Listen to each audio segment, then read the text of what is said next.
Hi అండి, మీ శ్రవంతిని. Welcome back to my channel Sravanthi Narla cooking recipes. ఈరోజు మీకు సింపుల్ అండ్ టేస్టీ రైస్ రెసిపీని అయితే షేర్ చేయబోతున్నాను. మనం నైట్ అందరం అన్నం తిన్న తర్వాత రైస్ మిగిలిపోతే, లేదంటే మన ఇంట్లో ఏం కూరగాయలు లేనప్పుడు, మన నోటికి ఏం టేస్ట్ రానప్పుడు ఈ రైస్ రెసిపీని ట్రై చేయండి.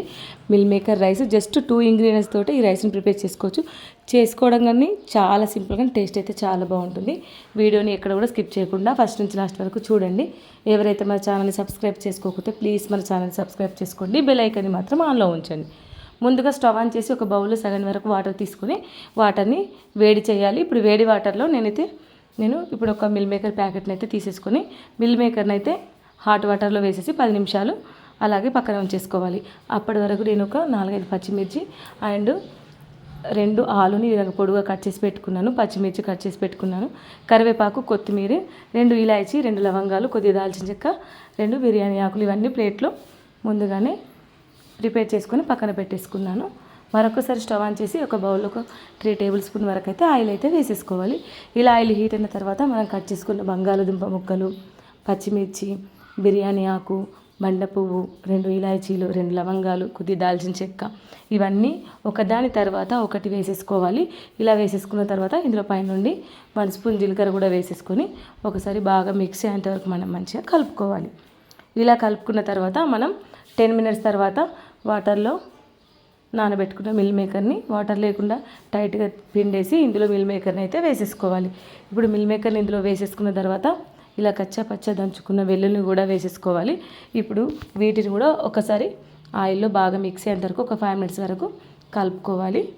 ఇలా కలుపుకున్న తర్వాత ఈ మిల్ మేకర్కి రుచికి సరిపడా సాల్ట్ కూడా వేసేసుకొని మరొకసారి అయితే కలుపుకోవాలి.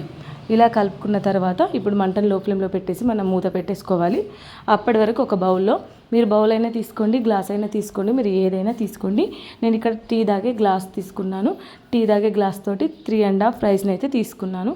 ఇప్పుడు ఈ రైస్ని 2 టైమ్ ఫ్రెష్గా కడిగేసి పక్కన పెట్టేసుకున్నాను. ఇప్పుడు మనం మూత తీసేసి ఈ మిల్ మేకర్ని అయితే ఒకసారి కలుపుకున్న తర్వాత 3½ రైస్కి ఇక్కడ 7 గ్లాసెస్ అయితే వాటర్ పోసేసుకోవాలి. మీరు కొంచెం మెత్తగా కావాలనుకుంటే ఇంకొక 1/2 గ్లాస్ మీరు వాటర్ క్వాంటిటీ పెంచుకోండి. కొంచెం పొడి పొడిగా కావాలనుకుంటే కరెక్ట్గా వాటర్ పోసేసుకోవాలి. 7 గ్లాసుల వాటర్ పోసేసిన తర్వాత ఇలా సన్నగా కట్ చేసుకుని కొత్తిమీర కూడా వేసేసుకొని ఇలా మనం ఒకసారి బాగా మిక్స్ అయ్యేంతవరకు మనం కలుపుకోవాలి. ఇలా వాటర్ మంచిగా మరుగుతున్నప్పుడు ఇప్పుడు మనం ఇందులో రైస్ని అయితే వేసేసుకోవాలి. ఇది నేను నార్మల్ రైస్ తోటే చేస్తున్నాను. బిర్యానీ బాస్మతి రైస్ తోటి కూడా చాలా బాగుంటుంది. నేనైతే నార్మల్ రైస్ తోటి చేస్తున్నాను. ఇలా మనం మూత పెట్టేసుకోవాలి. మరొకసారి మిడిల్లో మూత తీసేసి ఇప్పుడు కలుపుకోవాలి. రైస్ అయితే ఉడకడం స్టార్ట్ అయిపోయింది చూడండి. ఇలా కలుపుకున్న తర్వాత మంటను లో ఫ్లేమ్లో పెట్టేసుకోవాలి. 5 మినిట్స్ తర్వాత 50% అయితే రైస్ ఉడికిపోయింది కదా. ఇప్పుడు ఇందులో మనం రుచికి సరిపడా సాల్ట్ అయితే వేసేసుకోవాలి. ఆల్రెడీ మనం మిల్ మేకర్కి వేసాం కాబట్టి ఇక్కడ రైస్కి అయితే సాల్ట్ అయితే వేసేస్తున్నాను. ఇలా ఒక్కసారి కలుపుకున్న తర్వాత మనం మరొకసారి అయితే మూత పెట్టేసుకోవాలి.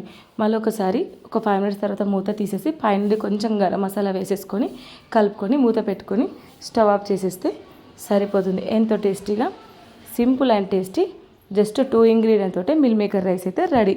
చాలా బాగుంటుంది. చూడడానికి సింపుల్గా ఉంటుంది కానీ టేస్ట్ అయితే చాలా బాగుంటుంది. మీరు కూడా తప్పకుండా ట్రై చేయండి. ఈ వీడియో కనుక నచ్చినట్టయితే లైక్ చేయండి, షేర్ చేయండి. మీరు కూడా ఒకసారి చేసి ఎలా వచ్చిందో నాకు కమెంట్ చేయండి. ఈ వీడియోని మీ ఫ్రెండ్స్కి, మీ ఫ్యామిలీ మెంబర్స్కి, రిలేటివ్స్కి ఈ వీడియోని తప్పకుండా షేర్ చేయండి. మీకు ఎలాంటి రెసిపీస్ కావాలో నాకు కమెంట్ చేయండి, చేసి చూపిస్తాను. ఎవరైతే మన ఛానల్ని సబ్స్క్రైబ్ చేసుకోకపోతే ప్లీజ్ మన ఛానల్ని సబ్స్క్రైబ్ చేసుకోండి. మీరు అలా సబ్స్క్రైబ్ చేసుకోవడం వల్ల నా నోటిఫికేషన్స్ అన్నీ మీకైతే వస్తాయి. బెల్ ఐకాన్ని మాత్రం ఆన్లో ఉంచండి. Thank you for watching. Bye.